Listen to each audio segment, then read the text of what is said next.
వేడి వేడి అన్నంలో ఒక్కసారి ఈ పచ్చడి వేసుకొని తిన్నారు అంటే ఫిదా అయిపోతారు. అంత బాగుంటుంది. ఎలా చేయాలో చూద్దాం రండి. ఫస్ట్ ఇక్కడ కేజీ టమాటోస్ తీసుకున్నాను. వీటిని నీట్గా కడిగేసుకొని ఇలా ఒక క్లాత్తో తుడిచేసుకొని ఇలా ముక్కలుగా కట్ చేసుకొని పెట్టేసుకోవాలి.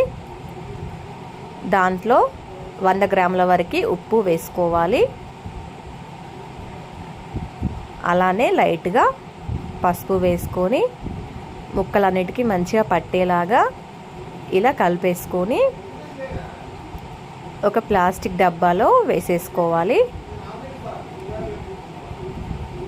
ఇలా ముక్కలన్నిటిని వేసేసుకొని ఒక రోజు మొత్తం పక్కన పెట్టేసేయండి. మూత పెట్టేసుకొని ఆ తర్వాత నెక్స్ట్ డే మార్నింగ్ మూత తీసుకొని చూద్దాం. చూసారా ముక్కలు అనేటివి మంచిగా ఊరిపోతాయి. ఇప్పుడు ఒక గిన్నెలో ముక్కలన్నిటిని ఇలా పిండేసుకుంటూ వాటర్ లేకుండా ఒక గిన్నెలోకి తీసేసుకోవాలి. తీసేసుకొని ఆ రసం పక్కన పెట్టేసుకోవాలి. ఈ ముక్కల్ని ఎండలో ఒక పొడి క్లాత్ మీద ఇలా దూరం దూరంగా వేసేసుకోవాలి. ఇలా అన్నింటిని వేసుకొని ఒక 3 రోజులు అలా మంచిగా ఎండబెట్టేసేయాలి. చూసారా ముక్కలు చాలా బాగా ఎండిపోయాయి. వీటిని పక్కన పెట్టేసుకోండి. ఆ రసంలో 100 గ్రాముల వరకు చింతపండు వేసుకోవాలి. కొత్త చింతపండు వాడాలండి.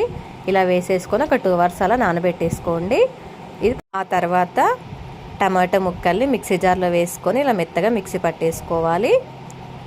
ఒక గిన్నెలోకి వేసేసుకొని అదే జార్లో మనం ముందుగా నానబెట్టేసుకున్న చింతపండుని వేసుకొని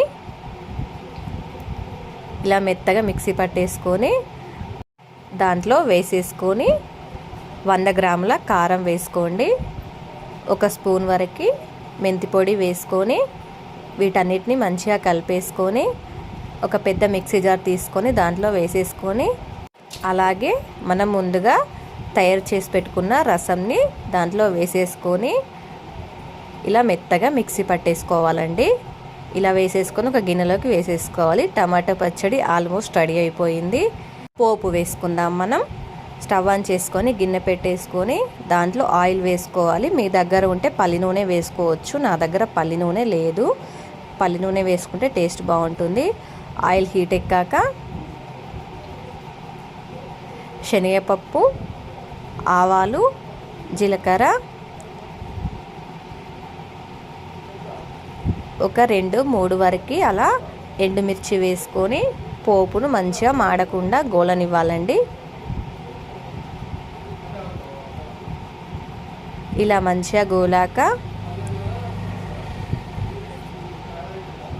స్టవ్ ఆపేసుకొని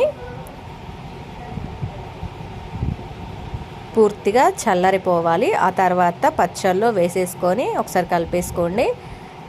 ఇలా కలిపేసుకున్నాక లాస్ట్లో వెల్లిపాయలు వేసుకోవాలి. వేసేసుకొని ఒకసారి కలిపేసుకోండి. ఇలా ఒక జార్ తీసుకొని దాంట్లో పచ్చడిని పెట్టేసుకున్నారు అంటే మీకు 1 ఇయర్ పాటు అయినా నిల్వ ఉంటుంది. అస్సలు పాడవదు. అంతే అండి. ఎంతో టేస్టీగా టమాటో నిల్వ పచ్చడి అనేది రెడీ అయిపోయింది. వేడి వేడి అన్నంలో ఈ పచ్చడిని వేసుకొని తింటే ఉంటుంది. అబ్బా ఫిదా అయిపోతారు. అంత టేస్టీగా ఉంటుంది. మీరు కూడా పక్కాగా ట్రై చేయండి. Thank you.